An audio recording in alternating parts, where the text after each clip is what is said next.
फिर से स्वागत अपने YouTube चैनल रमन सिन्हा। अभी हम बिहार के बारे में चर्चा कर रहे थे कि बिहार की संस्कृति के बारे में किसी क्वेश्चन कहाँ से आता है। तो ये रिमेनिंग पार्ट है, जो पहला पार्ट का वीडियो बना हुआ है उसमें कुछ पार्ट छूट गए थे, उसका चर्चा हम फिर से करने आ गए। तो जिन्होंने नहीं देखा है इस वीडियो को देख लें, उनका पार्ट 1 कंप्लीट हो जाए। और जिन्हें अच्छा लगा होगा डिस्कशन, वो चैनल को जरूर लाइक करें, सब्सक्राइब करें मेरे साथ जुड़ने के लिए। उन्हें भी अच्छा लगेगा, उनको ज्ञान का जो एक भंडार जिसको बोलते हैं, और उनका ज्ञान का भंडार और बढ़ेगा। तो हम डायरेक्ट चर्चा करते हैं। डायरेक्ट जो क्वेश्चन मेरा लास्ट था, जो छूटा था जहाँ से मैंने डिस्कशन, वो चर्चा करते हैं। क्वेश्चन था बिहार के बारे में ही। विधे के राजा जनक ने निष्क या स्वर्ण या सतनाम उपहार में दिए, ये कहाँ वर्णित है? तो मैंने बताया था पिछले वीडियो में, बृहदारण्यक उपनिषद। देखिए, जो बृहदारण्यक उपनिषद है वो अंतिम उपनिषद में से बृहदारण्यक उपनिषद जो है वो अंतिम उपनिषद है। ठीक है, क्वेश्चन यही पूछा था। ये अंतिम बृहदारण्यक उपनिषद जो है वो अंतिम उपनिषद है, और इसके जो प्रवर्तक थे ब्रह्म देवता थे। ठीक है, ब्रह्मा देवता थे, और ये बोला जाता है कि ये हिंदू धर्म ग्रंथ था। बृहदारण्यक उपनिषद जो था हिंदू धर्म ग्रंथ था। तो ये सब आपको कहीं नहीं मिलेगा डिस्कशन के लिए, जो मैं बता रहा हूँ। डायरेक्ट आप रट रहे हो तो वैसे रटने से नहीं होता, आपको समझना पड़ेगा बृहदारण्यक उपनिषद के बारे में क्या था। तो ये अंतिम 10 उपनिषद में से अंतिम उपनिषद था। यह हिंदू धर्म ग्रंथ से जुड़ा हुआ था, यह संस्कृत भाषा में लिखा हुआ था। इसके प्रवर्तक ब्रह्मादेव थे।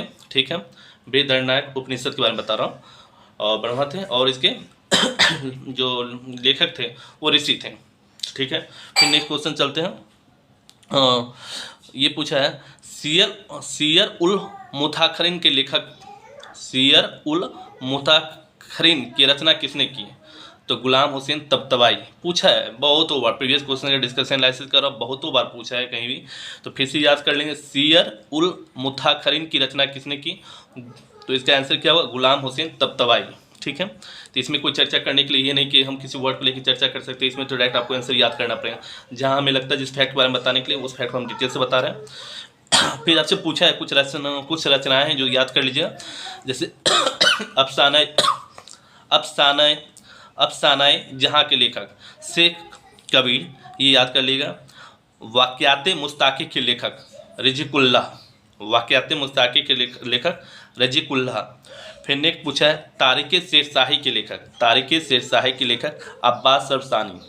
ठीक है, नेक्स्ट पूछा है रियाज उस सलातीन के लेखक गुलाम हुसैन सलीम। ठीक है, फिर नेक्स्ट क्वेश्चन है मुल्ला बहवानी यात्री कहाँ के थे? मुल्ला बहवानी यात्री कहाँ के थे? तो ईरान के थे। तो इसको याद करने का है, इसमें कुछ डिटेल एनालिसिस नहीं कर सकते, ऐसा क्वेश्चन है। फिर पूछा है नेक्स्ट में, आधुनिक बिहार के अध्ययन के लिए स्रोत क्या है? देखिए, आधुनिक बिहार के अध्ययन का स्रोत क्या क्या हो सकता है? ठीक है, डिस्ट्रिक्ट गजेट था, ठीक है, लैंड सर्वे रिपोर्ट था, सेटलमेंट रिपोर्ट था, उसके बारे में आधुनिक बिहार के बारे में चर्चा कर सकते हैं। और क्या कर सकते हैं, फ्रांसिस बुकानन का संकलित एक रिपोर्ट था, उसके बारे में आधुनिक बिहार के बारे में जानकारी मिलती है। तीसरा आप बोल सकते हैं क्या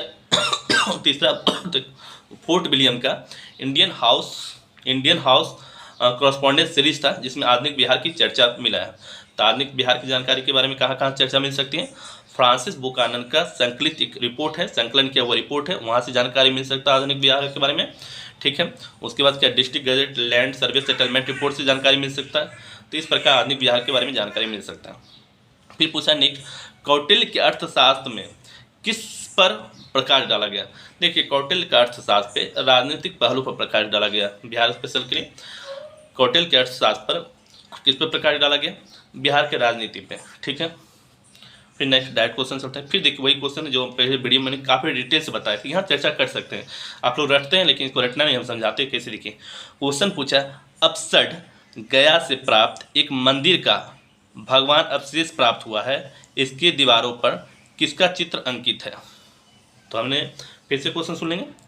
अपसड गया ब्रैकेट में है से प्राप्त एक मंदिर का भगवान अवशेष प्राप्त हुआ है, इसकी दीवारों पर किसकी कथा का दृश्य अंकित है? तो आंसर होगा रामायण। ठीक है, आप इसको समझेंगे क्या क्वेश्चन बोला। अपसड गया में क्या था, आपको पता ही नहीं, रट लिया आपने? जी नहीं, पहले तो ये समझना पड़ेगा। अपसड जो था गया जिले के उस समय नवादा के पूरब में 15 मील दूरी पर एक गांव हुआ करता था। ठीक है, तो उसी समय मगध के राजा हुआ करते थे आदित्य सेन, काफ़ी अच्छे राजा महाशासक थे। तो उनका जो अभिलेख है उसमें इस बात का चर्चा किया गया कि गया जिले में अपसट एक गांव था। उसी गांव में एक विशाल मंदिर हुआ करता था, जिस विशाल मंदिर पर रामायण के चित्र उकेरे गए, रामायण के चित्र का दर्शाया गया। ठीक है, वही आंसर है, रामायण के चित्र को दर्शाया गया है। ठीक है, इसी से आदित्य सेन की माँ और पत्नी के बारे में पढ़ लेंगे। तो आदित्य सेन की माँ ने क्या बनवाया, विहार बनाया, जिसको बौद्ध विहार वगैरह बोलते हैं, वो विहार बनाया। पत्नी ने कुछ काम किया था। तो आदित्य सेन के बारे में इसी में आप जब प्रवर्ती गुप्त के, आदित्य सेन आपसे क्वेश्चन पूछ सकते हैं कौन से गुप्त के शासक थे, प्रवर्ती गुप्त के शासक थे, तो ये याद रखेंगे। ठीक है, उसी समय कौन हुआ करते थे, जीवित गुप्त हुआ करते थे, देवगुप्त हुआ करते थे, विष्णुगुप्त हुआ करते थे, ये सब शासक हुआ करते थे प्रवर्ती गुप्त काल में, जिसको गुप्तोत्तर काल कहते हैं या उत्तरवर्ती काल कहते हैं। ठीक है, तो उत्तरवर्ती गुप्त काल कहते हैं। तो ये है, तो इसका एनालिसिस था, क्वेश्चन था, इसका एनालिसिस मैंने पूरे अच्छे ढंग से किया। फिर से क्वेश्चन देख लेंगे क्या है। पूछा था अपसट, अपसट आपको पता ही नहीं था, तो अपसट मैंने बता दिया, गया में एक गाँव हुआ करता था। उस समय के राजा, मगध के राजा आदित्य सेन के अभिलेख में इसमें चर्चा की गई थी कि वो मंदिर, उस गांव में एक विशाल मंदिर हुआ करता था, उसमें रामायण का चित्र उकेरा गया था। ठीक है, वो नावादा के पूर्व में 15 मील दूरी पर वो गांव हुआ करता था। उसी समय प्रवर्ती गुप्त वंश के शासक में कौन कौन थे, तो आदित्य सेन थे, उनकी माँ ने बिहार की स्थापना की। विहार कौन सा, विहार जो बौद्ध विहार वगैरह, तो वो विहार की स्थापना की। जबकि उसी समय, उस समकालीन उस समय जो राजा थे प्रवर्ती गुप्त में, जीवित गुप्त का था, देवगुप्त का चर्चा था और विष्णुगुप्त का चर्चा था। तो बिहार का जो रिमाइनिंग पार्ट था बिहार के इतिहास में, आज के लिए मैं इतना, बिहार के इतिहास और संस्कृति टॉपिक लेके चल रहे हैं और इसमें मैंने डिटेल से चर्चा की।